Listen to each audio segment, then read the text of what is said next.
নজর রাখবো পরবর্তী সংবাদে। অল্পের জন্য প্রাণে বাঁচলেন সৌরভ গঙ্গোপাধ্যায়ের দাদা স্নেহাশিস গঙ্গোপাধ্যায় এবং তার স্ত্রী অর্পিতা গঙ্গোপাধ্যায়। যে খবর আমরা পাচ্ছি যে তারা দুজনেই ছুটি কাটাতে গিয়েছিলেন উড়িষ্যার পুরীতে, কিন্তু সেখানে গিয়েই ঘটল বিপত্তি।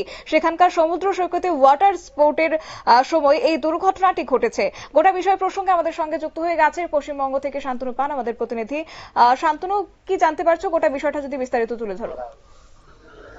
একেবারে তোমার যেটা জানিয়ে রাখবো যে দীঘা সমুদ্র সৈকতে সৌরভ গাঙ্গুলির দাদা স্নেহাশিস গাঙ্গুলি এবং তার স্ত্রী দুজনে কিন্তু তারা ছুটি কাটাতে গিয়েছিলেন এবং সেই ছুটি কাটাতে গিয়ে সেখানে তারা বোটিং এ চড়েন এবং দীর্ঘক্ষণ ধরে বোটিং করছিলেন এবং তারপরেই কিন্তু আবহাওয়ার পরিবর্তন হয় এবং ঝড় ঝড় দেয়। পাশাপাশি কিন্তু সমুদ্রের যে ঢেউ, সেই ঢেউয়ের কিন্তু তীব্রতা বাড়তে থাকে, যার ফলে একটা টাইম গিয়ে সেই যে বোট উল্টে যায় এবং কিছুক্ষণের মধ্যেই সেই পাশাপাশি আরো যে বোট ছিল এবং ওখানকার যারা কর্মচারী ছিলেন তাদের পক্ষ থেকেও বোট পাশাপাশি ঘোরে, কারণ সমুদ্রে বিভিন্ন সময় আবহাওয়ার পরিবর্তন হওয়ার ফলে সেখানে সমস্যা দেখা দিতে পারে। যখনই এই বোট স্নেহাশিস গাঙ্গুলির বোটটি উল্টে যায়, ঠিক সেই পর মুহূর্তেই কাছে থাকা যে বোটগুলি তারা সেখানে যায় এবং তাদের দুজনকে উদ্ধার করে নিয়ে আসা হয়। যদিও শারীরিকভাবে তেমন কিছু ক্ষতি না হলেও মানসিকভাবে একটু বিধ্বস্ত হয়ে পড়েন স্নেহাশিস গাঙ্গুলির স্ত্রী। তিনি যেটা জানাচ্ছেন যে এই ধরনের যে মর্মান্তিক অভিজ্ঞতা তার আগে কখনো হয়নি।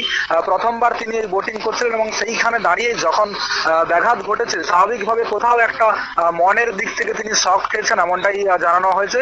তবে পাশাপাশি জানিয়ে রাখবো যে এই যে আবহাওয়া, এই প্রতিকূল আবহাওয়ায় একদিক থেকে যেটা বলা হচ্ছিল যে এই বোটিং এর যে ক্ষমতা, সেই ক্ষমতা যতটা ধারণ করা তার থেকেও কিন্তু বেশি রাখা হয়েছিল, কিন্তু এই অভিযোগ সম্পূর্ণ মিথ্যে। তার কারণ যারা যেই সংস্থার পক্ষ থেকে এই বোটিং সিস্টেমগুলি ওখানে মেনটেনেন্স করানো হয় বা চালানো হয়, তারা যারা জানিয়েছেন যে ওই বোটিং এ ম্যাক্সিমাম 10 জন পর্যন্ত মানুষ কিন্তু একসাথে বোটিং করতে পারেন। সেই জায়গায় দাঁড়িয়ে 3 জনকে নিয়ে যাওয়া হয়েছিল, কারণ যেহেতু ভিআইপি হিসেবে তারা সেই বোটিংটি বুক করেছিলেন এবং স্নেহাশিস গাঙ্গুলি এবং তার স্ত্রী দুজন এবং তাদের সঙ্গে যিনি ড্রাইভ করছিলেন এই 3জনই ছিলেন। স্বাভাবিকভাবে সেই যে বিষয়টি সম্পূর্ণভাবে একেবারে অভিযোগ ভিত্তিহীন বলে তারা দাবি করেছেন।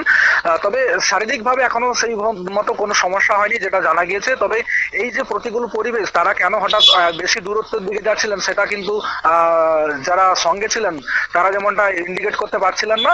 তবে সবে মিলিয়ে বলা চলে যে প্রথমবার পুরী সমুদ্রে যে বোটিং করতে গিয়ে তাদেরকে সমস্যার সম্মুখীন হতে হয়েছে, সেটা কিন্তু তাদের কাছে একটা মানসিকভাবে শক খাওয়ার মতোই বলে মনে করছেন তারা। শতাব্দী। একেবারে ধন্যবাদ শান্তনু।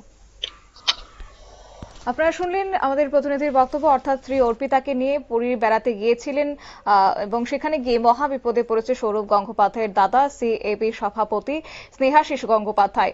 সমুদ্র স্পিড বোটে চড়ে ঘুরতে গিয়ে সেখানে বিপত্তি ঘটেছে। বড়সড় বিপদের হাত থেকে অবশ্য রক্ষা পেয়েছেন উভয়ে। জানা যাচ্ছে উত্তাল সমুদ্র ঢেউয়ের দাপটে উল্টে গিয়েছে স্পিড বোটটি, এবং তবে লাইফ জ্যাকেট থাকায় কোন রকমে তারা ভেসে থাকেন সেই সময়টাতে। তবে ঘনঘটা সমুদ্রে খুব বেশি গভীরে হয়নি, তাই নুলিয়ারা গিয়ে সেখানে সৌরভের দাদা বৌদি সহ অন্যান্য পর্যটকদের উদ্ধার করেছেন এবং তারপরে কোন রকমের প্রাণে বাঁচলেও আকস্মিক ঘটনায় একটা মানসিকভাবে তাদের আতঙ্ক এখন রয়েছে স্নেহাশিস গঙ্গোপাধ্যায় এবং অর্পিতা গঙ্গোপাধ্যায়ের। নিয়ে নিচ্ছে ছোট্ট একটি বিজ্ঞাপন বিরতির, সঙ্গে থাকুন।